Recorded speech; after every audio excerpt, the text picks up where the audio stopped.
Hi everyone. This is an art attack. This is an art attack. This is Art Attack. That's right. I'm reacting to Art Attack Series 16, Episode 5. So the link will be in the box below, and I hope you guys enjoyed. And how you like the music to the theme. Art Attack.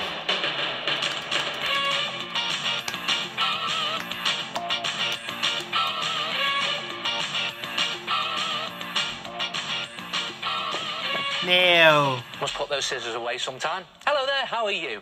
Do you know what I've been doing? I have discovered how to make paper spring into life. Literally. Come and have a look at this. Cut 2 long, thin strips of paper, different colours if you like, and then place one of them across the other one, like that. So you've got a sort of L shape, and then just tape those 2 ends into place. Now you have to just do this very carefully. Some of you guys know this already, but I started to react to Art Attack episodes last month. And over the other piece like that.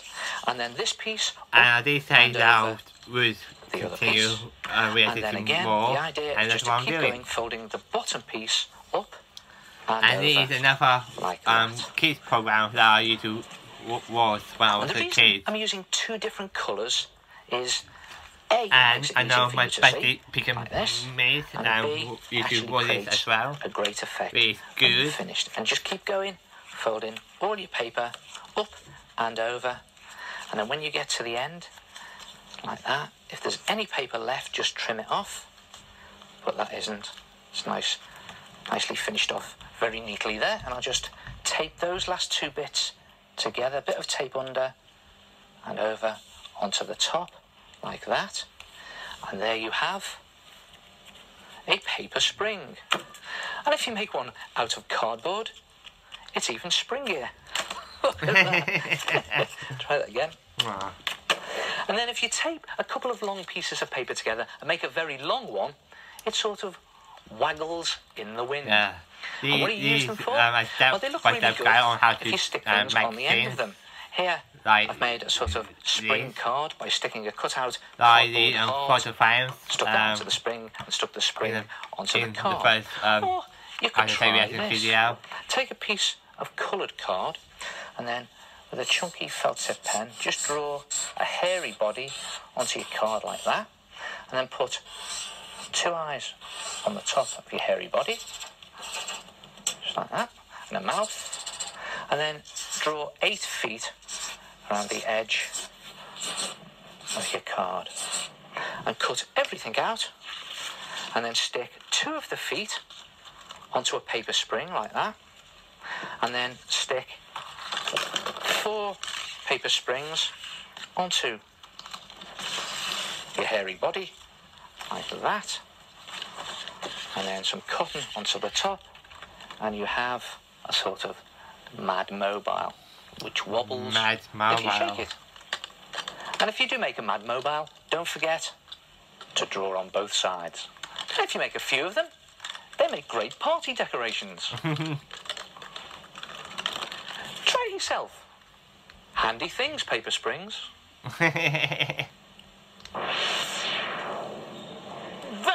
handy. The head. Hello, it's me, the head. I don't know why No, I I went to all said. that bother of cutting 2 long strips of paper, sticking them together in an L shape, and then folding them over one another to make a paper spring. 'Cause look what I've discovered. A much quicker way of making paper spring.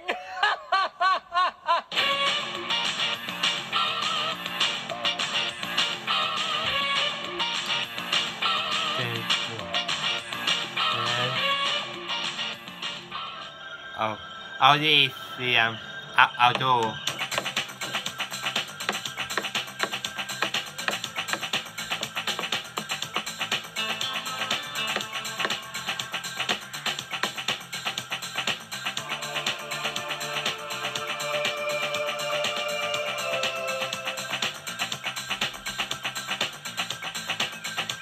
This is where Neil is outside. It's in the Art Attack studio. and create something like outside. Now, what is he doing?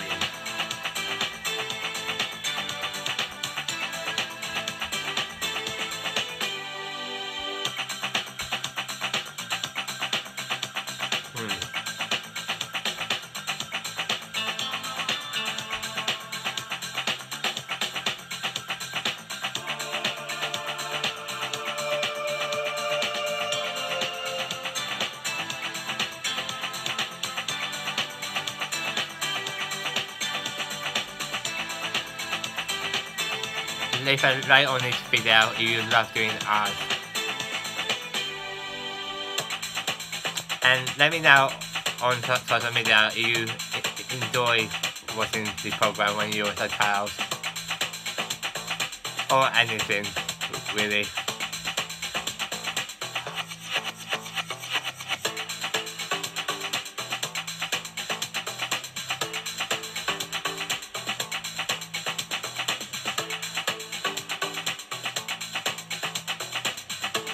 What is he doing?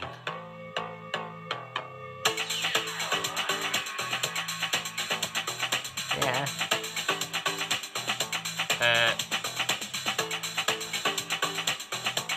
Oh, I see.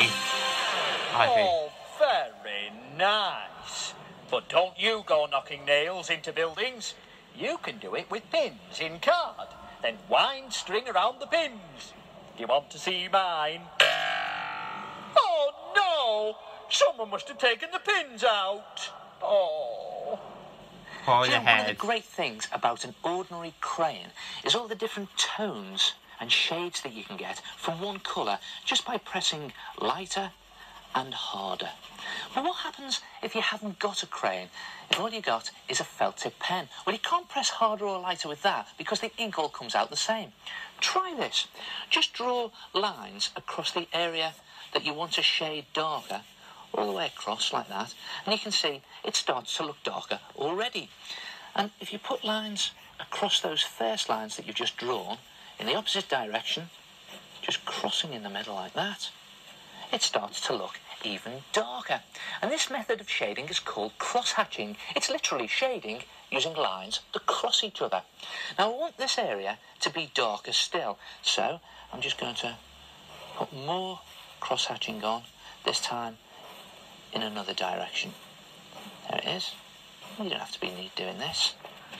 And just, again, cross-hatching there, doing lines that go in the opposite direction. And to make it even darker, it's a good idea to just put your lines closer together. And there it is. Now, one pen that's really good for practicing your cross-hatching is just an ordinary ballpoint pen, because you can draw really quickly with it. Watch this. Now I'm just going to go across the whole of the area on this policeman that I want to shade. So I'm just quickly going across like that, and also on this leg here, I mustn't forget his boots. Now I want this side of him to be darker still, so I'm going to cross-hatch right across the right-hand side of him. There he is, like that. Now there's certain areas I want to be even darker. Places like his belt, just go in there with even more cross-hatching. And then his boots, like this. And again, you can do this neat if you like, or you can do it quite quickly. It all adds to that sort of arty effect. And there it is. Try it yourself. Oh, Shading perfect. using cross-hatching. One line is.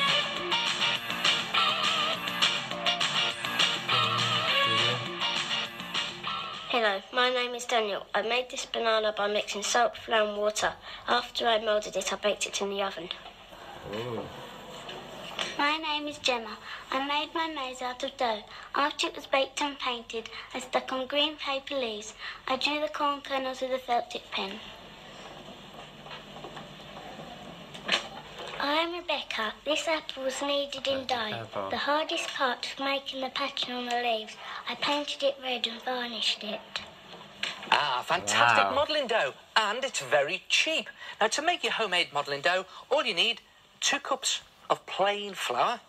Throw them in there like that. 1 cup of salt. In it goes. 3/4 cup of water. Splash that in, and that will do it.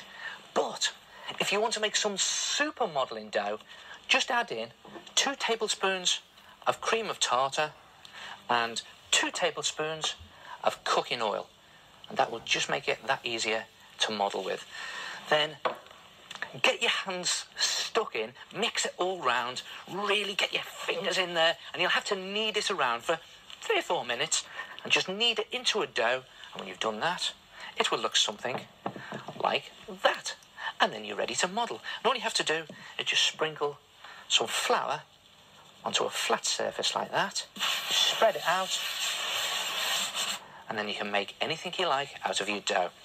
Try this. Tear off a clump of your modelling dough and just roll it into a flat sausage like that. It's a sort of thick, dumpy sausage, really. And leave that there. So do one, do another one, and a third one, and then a small dumpy one.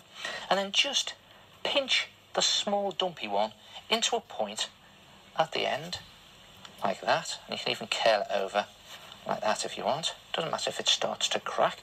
Put that to one side, and then just bend one of your dumpy sausages into an arc. That to one side. Bend another one into an arc. See if you can guess what it is I'm doing. And then your third long one, just try and stand it up. Now you might have to just push it down a bit and then bend the end over like that into a sort of, well, I'm going to give it away now, aren't I? A sort of head shape. There you are. And then just brush on some water onto the top of the head. Any ideas yet? And then pinch 2 little bits of dough and put them on the top for eyes, like that. Looks like he's crying there. And then he will be now. Watch this. Just punch 1, 2 nostrils in the head like that, and then put them all on some kitchen foil and on a baking tray and pop them in the oven on gas mark 1, 150 degrees Celsius.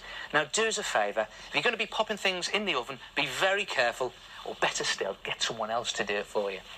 And when you pull in the tray out of the oven after 2 hours, you need to do it for 2 hours, wear these, the old oven gloves, because this will be very hot.